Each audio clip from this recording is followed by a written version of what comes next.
Hallelujah. Mandi kuleso MC i-worshippers zonke keyboard player ndibuyise abefundisi abasheleti Greetings, all protocols. bonke osisi Sunday school bantu abasha bonke ubhuti egameni likaYesu okhethekileyo ndibuyise utata uNtsendo egameni likaYesu Kristu. Hallelujah. Siyabuyela kakhulu siphinde sahlangana nathi cela uvulake emnyango lethu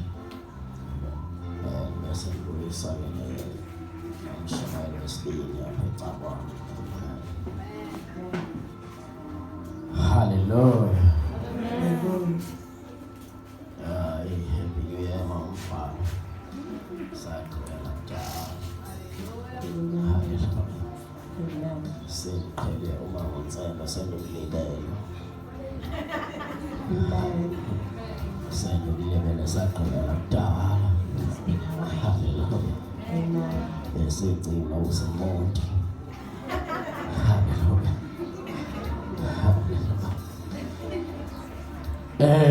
Siyaqhubeka abantwana bakaThixo. We continue Le message kaThixo.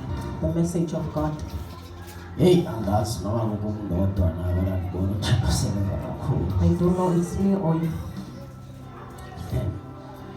Ngibona uNkulunkulu esebenza kakhulu. I see God working.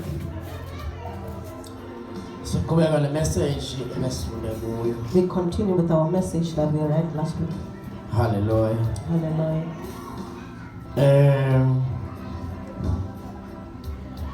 Ngihayela uqale ngiva akukho question na.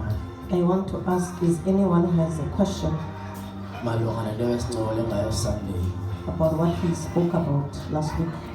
Yenzeka ibe khona into xa ufundiswa xa umamela kushunyana ube nombuzo. It might have, you might have question. Amen. Amen. Funa ukunikela uthuba uqonda unombuzo nawo. If you have any question, we will take that question. Hallelujah. Hallelujah. Okay. Cela sishayele nesandla.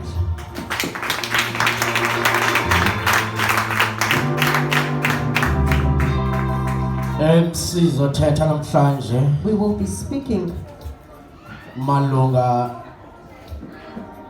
nento yoba kuyintoni are the children of God, but we are not blessed. kodwa sinoThixo omkhulu. We have a powerful God. Siyashumayela kakhulu, We preach a lot. siyanikela kakhulu, We give a lot. siyathandaza kakhulu, We pray a lot. kodwa sinezinto ezingathi azenzeki kuthi. But there are things that are not happening. Yintoni unobangela? What is the source? Ndinethemba lokuba ndizophenduleka namhlanje kulo mbuzo endinawo. I have hope that you will be answered. Ndicela siye kwincwadi yamaHebhere Hebrews chapter 3 chapter 3.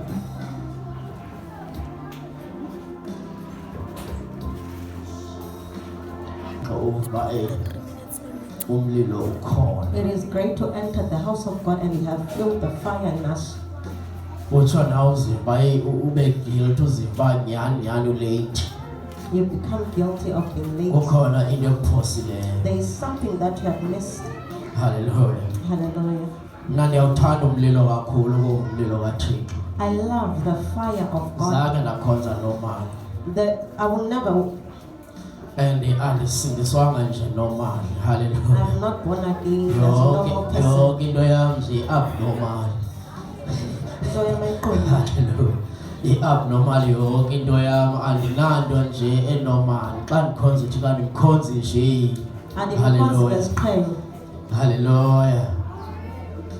Ya ndifaka intoliki yami egiye ngayibona uba isaceli uba kuzothwala namhlanje.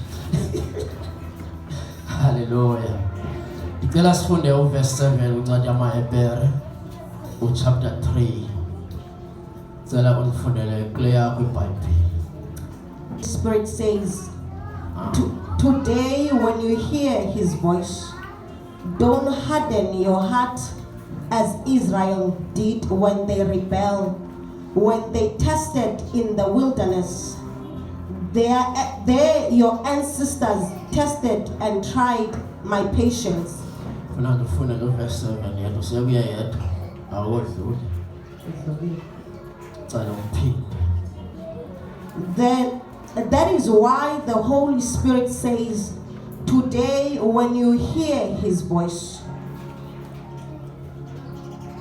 Cela ufunde kwenye isiXhoseni xa sifunde ngomfundisi.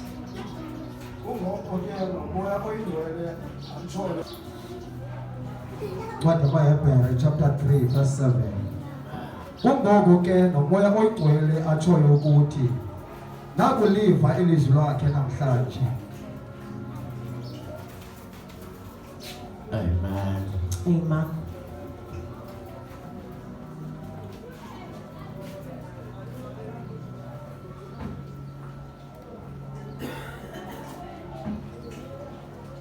uThixo God, uyafana nawe.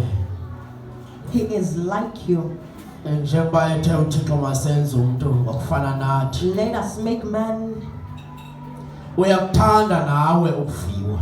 He loves to be heard. Xa uthethe into uyathanda ubona uba lo muntu oyithetha kuye uyakuva. You like to be heard, that this person that you are speaking about you. Umuntu xa ngaba uthetha naye ebonisa ukukuva. When you speak to a person, Lo nto ikunikeza umdla ukuthi udlule uthethe enye into. it gives you an assurance that you may continue to speak Ngoba lo muntu uyikhathalele le nto uyithethayo. because you have received what you have spoken. And umuntu akakwazi ukukhathalela into oyithethayo engakukhathalelanga wena. He can't have an assurance of what you speak if he does not care about you. Umuntu xa eyikhathalele into oyithethayo When he cared about what you spoke, ibonisa ukuthi ukhathalele wena. it shows that he cares about And you. uma engayikhathalelanga into oyithethayo When he does not care what you have spoken, ibonisa ukuthi wena kuqala it akukhathalelanga. shows that that person does not care about Uma you. ngabe uThixo esithi masiyimamele into oyithethayo umoya ingcwele. When the Holy Spirit says, then let us hear the Sisho Holy Spirit. siyimamele. Let us hear the Holy Lord Spirit. ibonisa umoya ingcwele wayo uThixo simkhathalele. It shows the obedience of caring about God. Hallelujah. Hallelujah. Hallelujah. Hallelujah.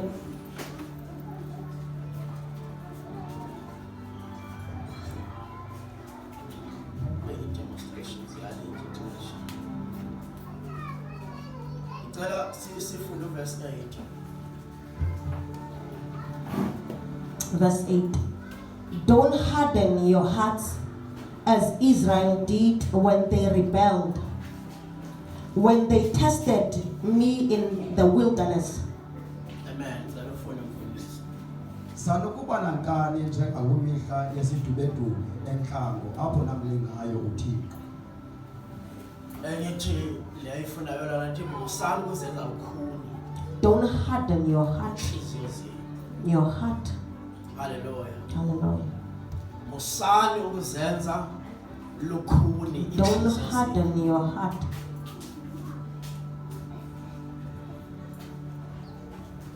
Ngoba ukungeva When you don't listen, uhambelana nokukhetha. it goes with choice. Ebengeke athi uThixo musani ukuzenza. God will never say Kanti leyo don't. ntando yakho ukuzenza. Hallelujah. Hallelujah. Musani ukuzenza lukhuni. Don't harden your heart.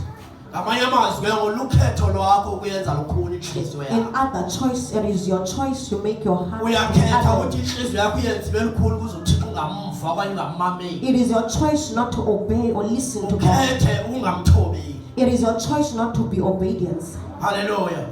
Amen. Ngoba okungathobeli okanye ukungamameli When you kuhambelana don't listen or obey, nokungamxabisi lo uthethayo. you do not value the one who speaks. Hallelujah. Hallelujah. Hallelujah.